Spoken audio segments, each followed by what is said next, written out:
is one of the things that's going on here is, and if you're not familiar with spiral dynamics at all, and I'm not very familiar with it at all, but I've got something of its energy. But one thing that's going on here is a transition from yellow to turquoise. And if you don't know what I'm talking about, and I barely do myself, what I'm talking about is the transition from the spiritual truth of the old age, which was the truth, and it was all the answers are within you. All that you need is within you. That's the spiritual truth of, so sit, meditate, look within, and you will find what you're looking for. And that is no longer true. The new spiritual truth is all the answers are available to you, but they're not within you. They come through relationship and community. And that's what we just did. And I do this all the time. I just don't know, I don't have the answers, and so I go out and I receive the answers, like we all did, and avail ourselves of the world of the gift, which will provide everything that we need. So the new spiritual truth is spiritual interdependency. I'm going to tell you now about the invisible path. It's a map of the transition, the journey from the old world to the new world. And you know, it's like not this absolute thing. I mean, there are so many maps out there, and they're all really profound and brilliant. And you can spend a lifetime studying any of them.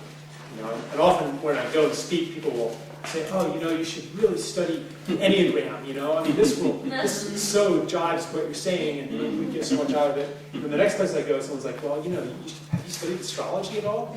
I mean, you know, and what about flower essences?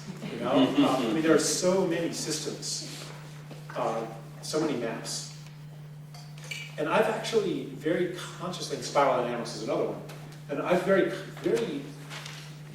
well, intuitively maybe, kept a little distance from any of these maps because I just, perhaps it's not my role to become an expert in one of these maps, but to create a new map.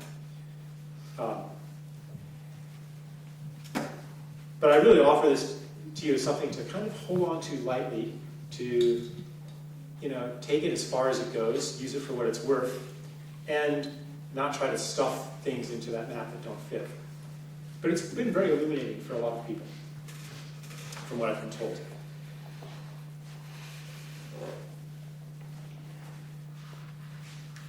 There are 7 stages on the invisible path. I'm going to present them as if they came in a linear progression, but often they do not. That progression is definitely valid, but often we'll circle back and visit an old part of the path, and in some sense, each stage of the path contains all of the others. It's like a fractal. And I often find myself going through each stage of the path every day. However, as I speak of it, you'll notice that maybe one stage or another will be dominant in your life right now, and that'll be the stage that you're at right now, more or less. Or you might recognize various stages that you've been in that dominated your life for a certain time. So, the first stage of the invisible path is idealism. Idealism, which by that I mean the belief that a more beautiful world is possible. That things shouldn't be this way. I mentioned this before, that teenagers are often very idealistic. And that shows up sometimes as, I'm never going to sell out. I'm going to do something great in this life.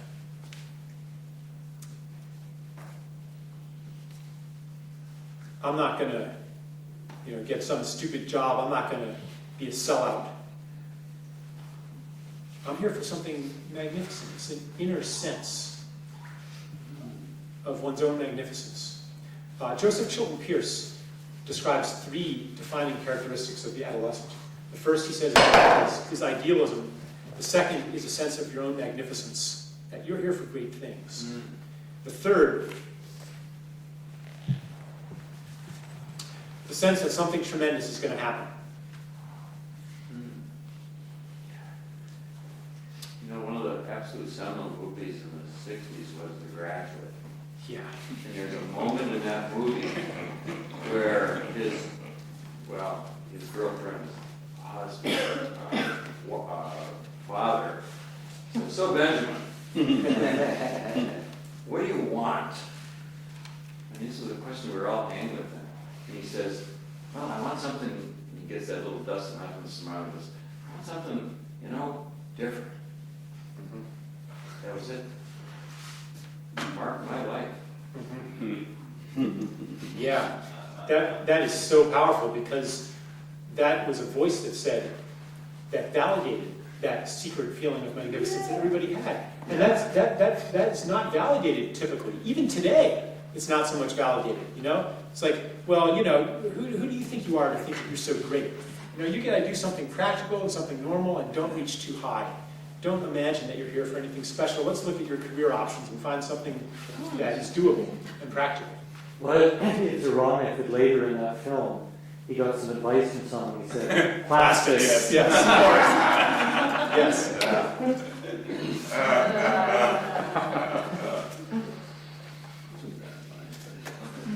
Yes. The tremendous thing that's supposed to happen, the third characteristic, that's the most painful one of all, because, again, there's all of these voices that say, no, life is this is just the way things are supposed to be.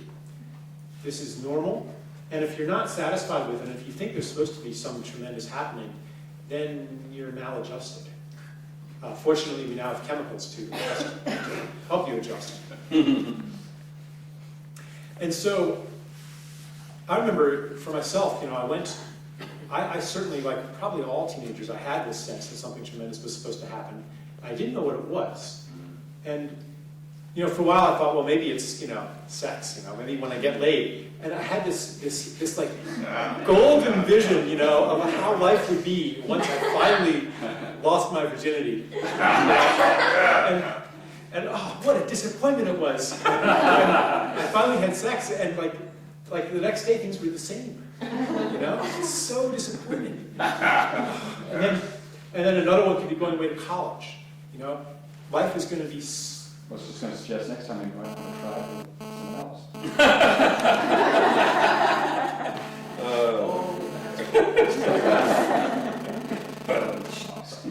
Yeah. Well, I tried various things, and I'll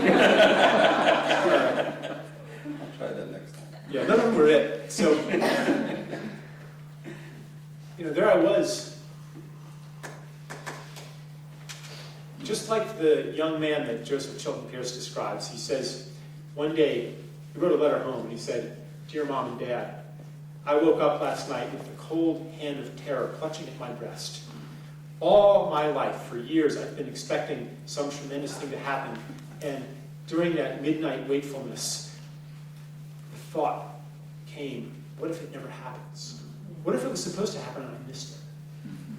And so, and you see, the thing is, it doesn't happen in our culture. Because what